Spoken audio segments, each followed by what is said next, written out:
You're worth more than that. Do you want to be liked? Do you want other people to seek your company?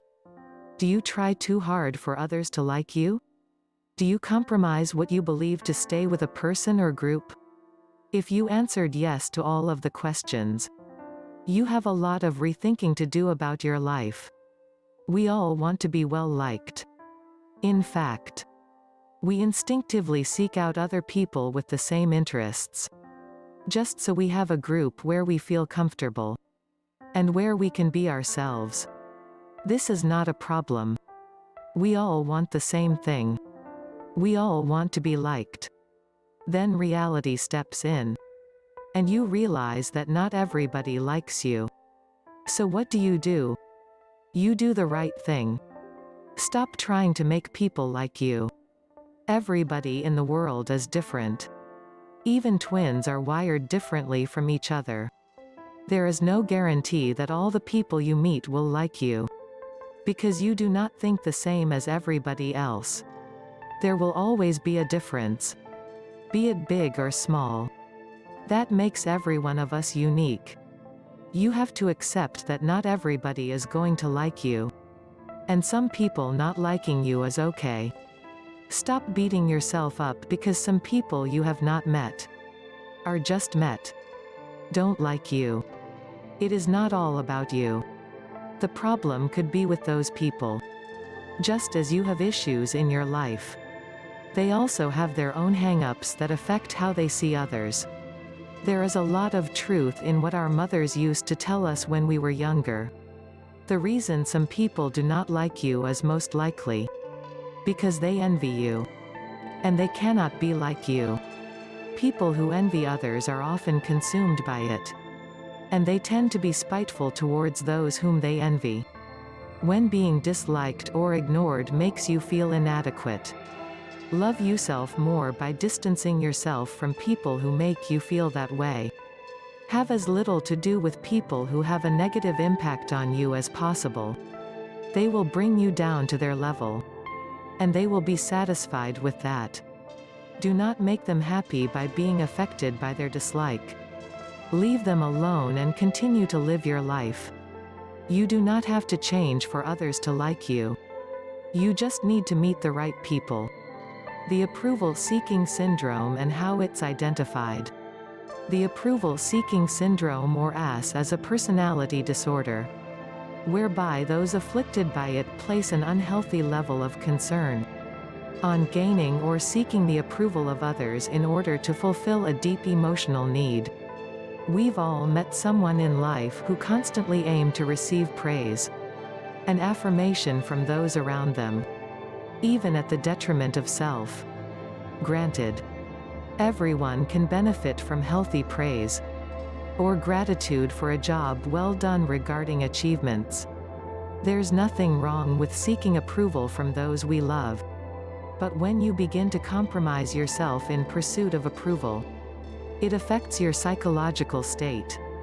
The approval-seeking syndrome produces an overwhelming need of approval from others, and sufferers will avoid disagreements because they are reluctant to rock the boat, and potentially lose favor with their loved ones. Emotionally, they may appear self-sacrificing while embellishing or overemphasizing their appearance, their careers, achievements, or status, in order to gain the approval and admiration of those around them. Oftentimes people with AS will work tirelessly by spending money or time on those around them in order to win their approval. People who suffer from the approval-seeking syndrome generally have submissive, clingy behavior, and fear being separated from those whose approval they seek. As children, they may have been taught to strive for recognition from their parents. The parents may have pushed the children so fervently to obtain gratification that they became estranged from their authentic characteristics and confused about their natural emotional needs and inclinations. Children who grow up in dysfunctional, neglectful homes often deal with a withdrawal of affection.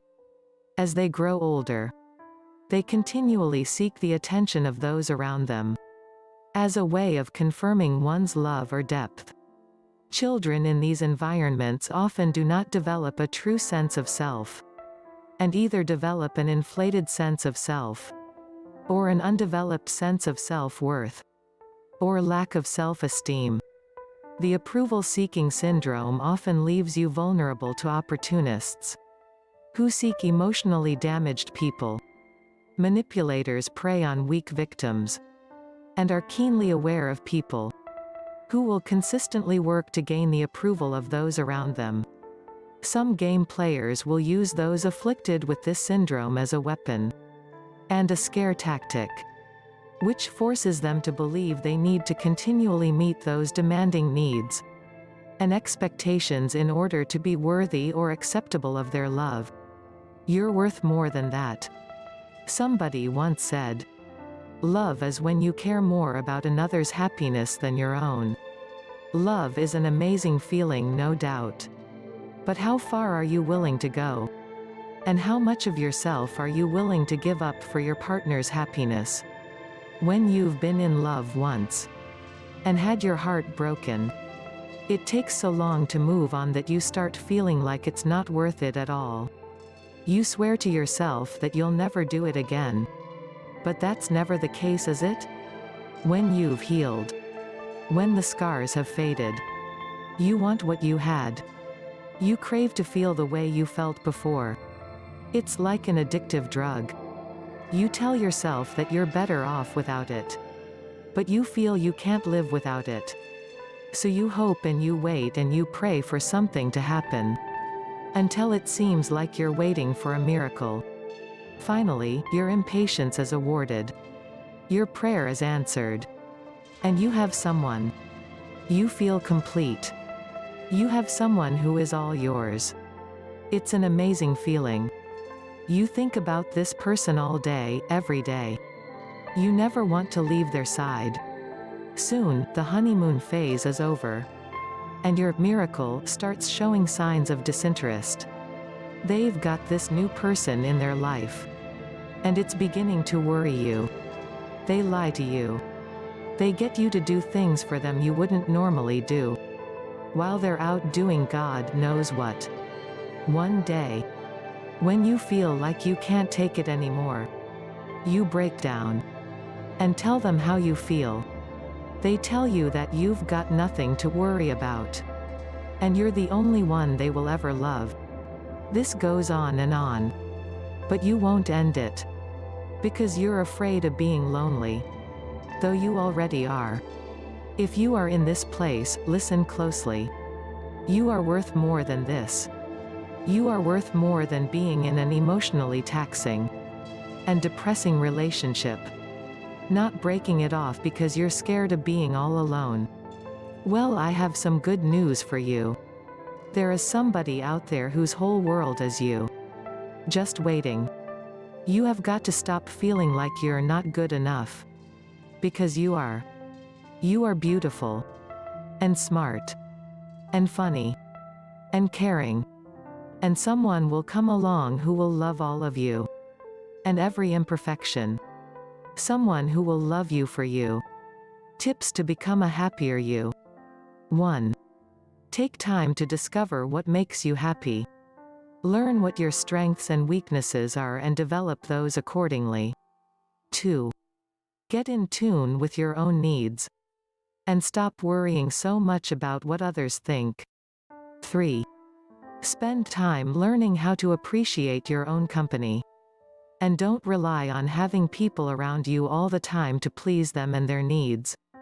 4. Don't let the opinions of others weigh you down and create insecurities in you. 5. Build your self-esteem with support groups and loving friends and family who want you to build a healthy self-esteem. 6. Learn to say no. Understand that no is a complete sentence, and that you don't have to feel guilty when you say no. Like, share, comment. Subscribe to Total Transformation channel.